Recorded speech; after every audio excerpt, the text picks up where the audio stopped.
যতটুকু দিয়েছি অতটুকুই আমার বক্তব্য। তারপর যদি ক্লিয়ার করতে হয় আমি নিজে থেকে করতে জামিন নিতে আসবো এবং আমি জামিন পেয়ে যাব। পাল্টা একটা মামলা করেন, যে মামলার জন্য আজকে যে আমাকে কালকে হচ্ছে গ্রেপ্তারি পরোয়ানা জারি করা হয়, ওয়ারেন্ট হয় আমার নামে। এবং আমার খুব বিশ্বাস ছিল যে আমি আজকে আসবো। আপনারা যেভাবে সবাই আসলে আমাকে সাহসটা জুগিয়েছেন যে আজকে জামিন নিতে আসবো এবং আমি জামিন পেয়ে যাব।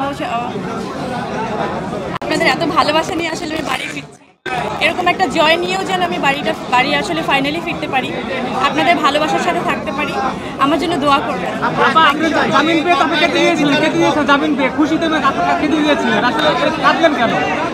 খুশিতে কেঁদে দিয়েছিলাম না, সেই কান্নাটা, সেই খুশির কান্নাটা আর একটু পরে হবে, যখন পুরোপুরি ফাইনাল হয় না,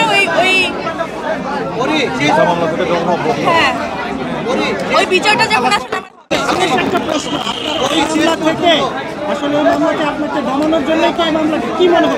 এটা তো খুবই পরিষ্কার যে আমি একটা মামলা করলাম, তার আড়াই বছর পরে, ঠিক আড়াই বছর পরেই একটা পাল্টা মামলা করা হলো শুধু দমানোর জন্যই, তার কিছু না।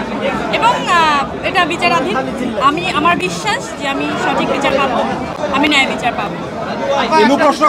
প্রশ্ন করো প্লিজ। একদম এই জায়গাটায় দাঁড়িয়ে এই মামলাটা নিয়ে সবচেয়ে যদি বলতে চাই, নেবিচারের কথাটা বলে ফেলছেন, এটা নেবিচার পাওয়ার আশা ছিল কিনা? নেবিচার একদম মামলাটা আমি কিন্তু দাঁড়ে দাঁড়ে ঘুরেই, আপনারা সবাই জানেন 4টা বছর আগের ঘটনা, আমি দাঁড়ে দাঁড়ে ঘুরে শেষ পর্যন্ত এই আদালতকেই আসলে আমার মনে হয়েছে যে আমি এখান থেকে ন্যায় বিচার পাবো। আমি এখান থেকে আশাহত চাই না, মানে আশাহত হতে চাই না, আমি সত্যি আশা হারাতে চাই না। আমার একদম বিশ্বাস নিয়ে থাকতে চাই যে শেষ পর্যন্ত সত্যের জয় হোক। আবার একটা লাস্ট কোশ্চেন, যে স্ট্যাটাসের নিয়ে এত কথা হচ্ছে, আপনাকে স্ট্যাটাস দেওয়ার পরেই এই জায়গাটা হলো, এটা কি আসলে মনে করেন এটা কাকতালীয়? আমি কিছু বলতে চাই না। ধন্যবাদ সবাইকে, ধন্যবাদ।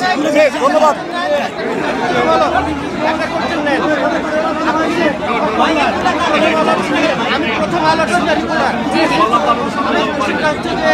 আপনি যে প্রেক্ষিতে 2টা বার আপনি উদ্বোধন করতে গেছেন,